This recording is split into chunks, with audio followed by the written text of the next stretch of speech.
হায় হায়, সারা বাংলাদেশে হাম রোগ ছড়িয়ে গিয়েছে। হাম রোগে আক্রান্ত হয়ে ১০০-রও বেশি ছোট্ট ছোট্ট বাবু মারা গিয়েছে। ও ভাই ও বোনেরা, আপনাদের যদি ছোট ছোট কলিজার টুকরা ছেলে মেয়ে বাবু থাকে, আপনার বাবুকে যদি, আপনার সন্তানকে যদি আপনি হাম রোগ থেকে, হাম রোগ নামক ভাইরাস থেকে বাঁচাতে চান, নবী করিম সাল্লাল্লাহু আলাইহি ওয়াসাল্লাম ২টি দোয়া শিখিয়ে দিয়েছেন। এই ২টি দোয়া যদি সকালবেলা পড়ে ২টি ফু দিতে পারেন এবং সন্ধ্যাবেলা পড়ে ২টি ফু দিতে পারেন, আপনার সন্তানকে আল্লাহ হাম রোগ থেকে হেফাজত করবে। হাম রোগ নামক ভাইরাস থেকে আল্লাহ হেফাজত করবে।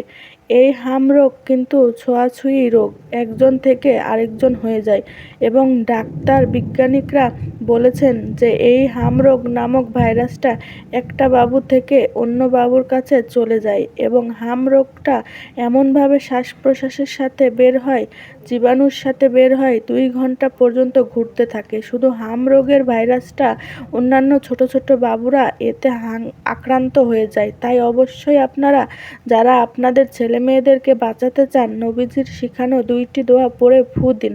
আপনার সন্তানকে আল্লাহ হাম রোগ থেকে হেফাজত করবে, কোনো ক্ষতি হবে না, আপনার সন্তান নিরাপদে থাকবে। প্রিয় দিনী ভাই এবং মহিলা মা ও বোনেরা, সারা বাংলাদেশে হাম রোগ নামক ভাইরাস ছড়িয়েছে। এতে আক্রান্ত হচ্ছে ছোট্ট ছোট্ট কলিজার টুকরা সোনামণি বাচ্চারা।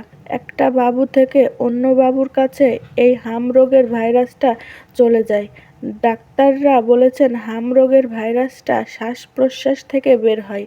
যেই বাবুটা হাম রোগে আক্রান্ত, তার থেকে বের হয়ে ২ ঘন্টা পর্যন্ত ঘুরতে থাকে জীবিত হয়ে। ওই ভাইরাসটা অন্য বাবুকে পেলে বাবুর ভিতরে আবার শ্বাস প্রশ্বাসের সঙ্গে চলে যায়, হাম রোগে আক্রান্ত হয়। ইতিমধ্যে বাংলাদেশে ১০০-রও বেশি ছোট ছোট কলিজার টুকরা অনেক মানুষের ভাই বোনদের সন্তান আক্রান্ত হয়ে দুনিয়া ছেড়ে বিদায় নিয়ে চলে গিয়েছে। আমি বলবো, অনুরোধ করব, আপনার কলিজার টুকরা সন্তানকে যদি আপনি ভালো রাখতে চান, সুস্থ রাখতে চান, তাহলে নবী করিম সাল্লাল্লাহু আলাইহি ওয়াসাল্লামের দোয়াটি পড়ে ফু দিন, আল্লাহ হেফাজত করবে। পবিত্র কোরআনুল কারিমের মধ্যে আল্লাহ রব্বুল আলামিন সব রেখে দিয়েছেন। আল্লাহ রব্বুল আলামিন পবিত্র কোরআনুল কারিমের মধ্যে বলেছেন, এই কোরআনুল কারিমের মধ্যে আল্লাহ যা কিছু নাজিল করেছে, প্রত্যেকটি রোগের শাফা ঔষধ, চিকিৎসা ও রাহমাতুল্লিল মুমিন এবং মুমিনদের জন্য রহমত। আল্লাহ নবীজি এবং আল্লাহ রব্বুল আলামিন সব সমস্যার সমাধান দুনিয়ার মধ্যে দেখিয়ে দিয়ে গিয়েছেন। আল্লাহু আকবার। তাহলে আল্লাহ বলেছেন কোরআনুল কারিমের মধ্যে আল্লাহ সমস্ত রোগের শাফা, মহা ঔষধ রেখে দিয়েছেন, চিকিৎসা রেখে দিয়েছেন এবং মুমিনদের জন্য রহমত রেখে দিয়েছেন।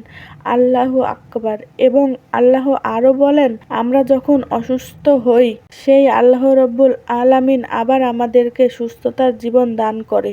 পৃথিবীর কেউ সুস্থ করতে পারবে না আপনাকে। আপনি যদি অসুস্থ হয়ে যান, আপনাকে সুস্থ করে কে? আল্লাহ। বাংলাদেশের বড় হসপিটাল আপনাকে সুস্থ করতে পারবে না। মালয়েশিয়াতে, দুবাই, আমেরিকা, ইউরোপ, পৃথিবীর যত যত বড় হসপিটাল আছে, সেই হসপিটালে চিকিৎসা করলে আপনাকে সুস্থ করতে পারবে না যদি আল্লাহ আপনাকে সুস্থতা দান না করে।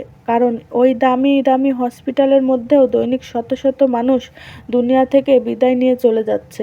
তাদের টাকা পয়সার কোনো অভাব নাই, কিন্তু তাদেরকে আল্লাহ সুস্থ করে না। আল্লাহ রব্বুল আলামিন কোরআনুল কারিমের মধ্যে সব রেখে দিয়েছেন। এমন কোনো বিষয় নাই যে আল্লাহ কোরআনুল কারিমের মধ্যে রেখে দেয় নাই। সকল সমস্যার সমাধান দিতে পারি। আল কোরআন। আল্লাহু আকবার। এবং দুনিয়ার মধ্যে আল্লাহ রব্বুল আলামিন অসুস্থ সুস্থতা দিয়েছেন পরীক্ষা করার জন্য। শুধু আপনি আর আমি অসুস্থ হই এটা কিন্তু ঠিক না।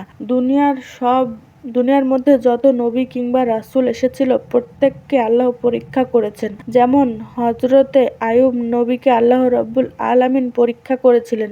এমন বেশি অসুস্থতা দিয়েছিলেন, আইয়ুব নবীর হাত পচে গিয়েছিল, পা পচা ধরে গিয়েছিল এবং পেট পিঠ শরীরটা পচায় ধরে গিয়েছিল।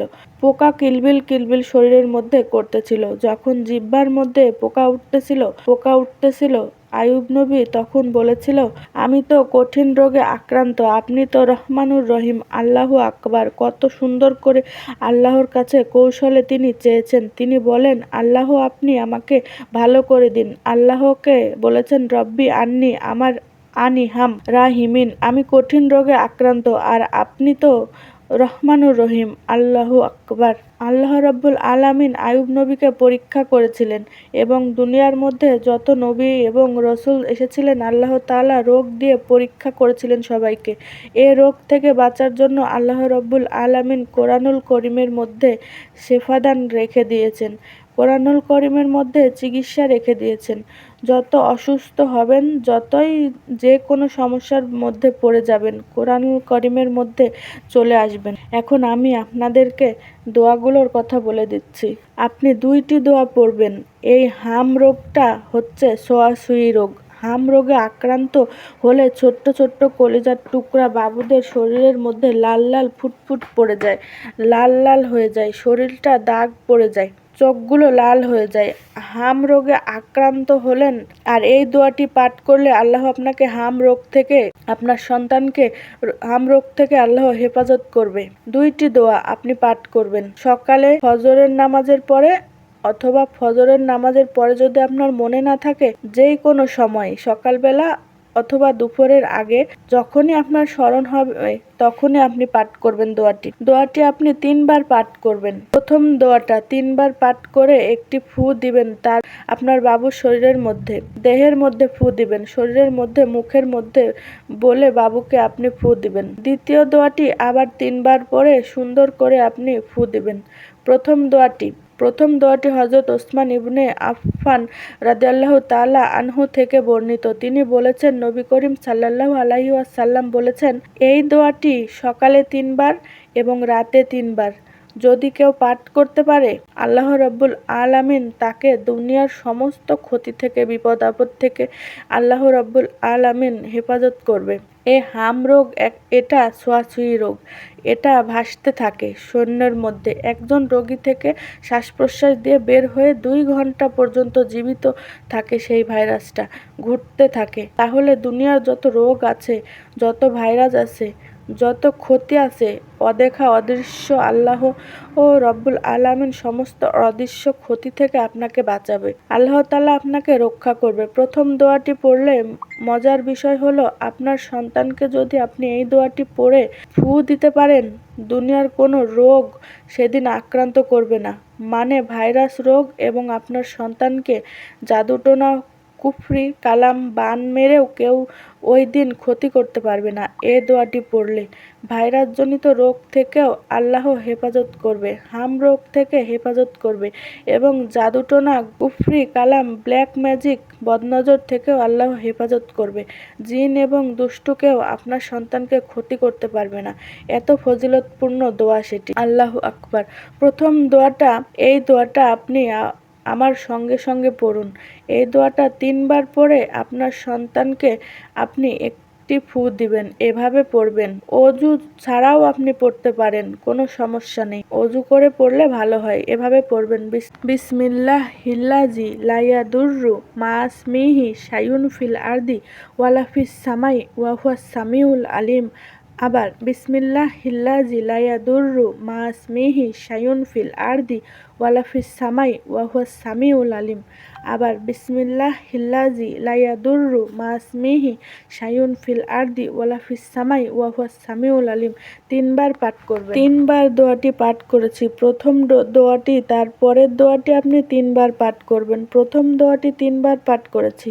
পাঠ করা শেষ হলে আপনার সন্তানকে, কলিজার টুকরা বাচ্চাকে একটি ফু দিবেন। এভাবে পুরাটা শরীরের মধ্যে আপনি ফু দিয়ে দিবেন একটা, তাহলেই চলবে ইনশাআল্লাহ। দ্বিতীয় দোয়াটা আবার 3বার পড়বেন। 3বার পড়ে আপনার সন্তানকে আপনি ফু দিবেন। দোয়াটি আমার সঙ্গে পড়ুন। দোয়াটি হলো, আল্লাহুম্মা আফিনি ফি বাদানি, আল্লাহুম্মা আফিনি ফি সামই, আল্লাহুম্মা আফিনি ফি বাসরি, লা ইলাহা ইল্লা আনতা। আবার পড়ুন, আল্লাহুম্মা আফিনি ফি বাদানি, আল্লাহুম্মা আফিনি ফি সামই, আল্লাহুম্মা আফিনি ফি বাসরি, লা ইলাহা ইল্লা আনতা। আবার আল্লাহুম্মা আফিনি ফি বাদানি, আল্লাহুম্মা আফিনি ফি সামই, আল্লাহুম্মা আফিনি ফি বাসরি, লা ইলাহা ইল্লা আনতা। আশা করি সুন্দর করে পাঠ করতে পেরেছেন। তারপরেও যদি সুন্দর করে পাঠ করতে না পারেন, আপনি বাংলাতে দেখে দেখে দোয়াগুলো পড়বেন। দোয়াগুলো পড়ে আপনার সন্তানকে আপনি ফু দিবেন। প্রথম দোয়াটি 3 বার পড়বেন, পরে একটা ফু। দ্বিতীয় দোয়াটি 3 বার পড়ে আবার একটা ফু দিবেন। ফজরের নামাজের পরে সকালবেলা, আবার মাগরিবের নামাজের পরে রাত্রে 3টা ফু দিবেন। মানে সকাল এবং সন্ধ্যায়। আশা করি বুঝতে পেরেছেন। তবে অনুরোধ থাকবে, আপনারা কমেন্ট বক্সের মধ্যে গিয়ে আপনারা সুন্দর করে আমিন লিখে আসবেন। কমেন্ট বক্সের মধ্যে গিয়ে আমিন লিখে আসবেন। আল্লাহ তাআলা আপনাদের সন্তানদেরকে সুস্থ রাখবে ইনশাআল্লাহ। আপনারা যারা যারা কমেন্ট বক্সের মধ্যে আমিন লিখবেন, আমি দেখব প্রত্যেকটা আমিন, এবং আপনাদের ছেলে মেয়েদের জন্যে, সন্তানের জন্য আমি প্রাণ খুলে আল্লাহর কাছে দোয়া করব। প্রিয় দিনই ভাই এবং মহিলা, মা ও বোনেরা, আশা করি আপনারা সুন্দর করে দোয়াগুলো পড়তে পেরেছেন, বুঝতে পেরেছেন। প্রত্যেকটা দোয়া কমেন্ট। আল্লাহ আপনাদেরকে ভালো রাখুক। প্রতিদিন এভাবে ফু দিবেন, ইনশাআল্লাহ আপনাদের সন্তানদেরকে আল্লাহ সুস্থ রাখবে। সব হাম রোগ থেকে, ভাইরাস জনিত রোগ থেকে, করোনা ভাইরাস থেকে, সব রোগ থেকে আল্লাহ হেফাজত করবে। যতদিন হাম রোগ চলবে বাংলাদেশে, ততদিন আপনারা এভাবে পাঠ করে ফু দিবেন। মা অথবা বাবা একজন পরে ফু দিলেই চলে, কোনো সমস্যা নেই। আল্লাহ আপনাদেরকে ভালো রাখুক, সুস্থ রাখুক, আপনাদের জীবনকে সুন্দর করুক। আপনাদের কলিজার টুকরা সন্তানদেরকে আল্লাহ ভালো রাখুক। সকলে কমেন্ট বক্সের মধ্যে লিখবেন আমিন, এবং ভিডিওটি একটি লাইক দিবেন। যারা যারা কমেন্ট বক্সে আমিন লিখে দোয়াতে অংশগ্রহণ করেছেন, আল্লাহ তাদেরকে তুমি ভালো রাখো, সুস্থ রাখো, জীবনকে সুন্দর করে দিও, আমিন। আজ এই পর্যন্তই। আবারও অন্য কোনো ভিডিওতে দেখা হবে ইনশাআল্লাহ। সেই পর্যন্ত আপনাদের সকলের সুস্বাস্থ্য আল্লাহর কাছে কামনা করে আজ এখানেই বিদায় নিচ্ছি। আসসালামু আলাইকুম রাহমাতুল্লাহি ওয়া বারাকাতুহু। আল্লাহ হাফেজ।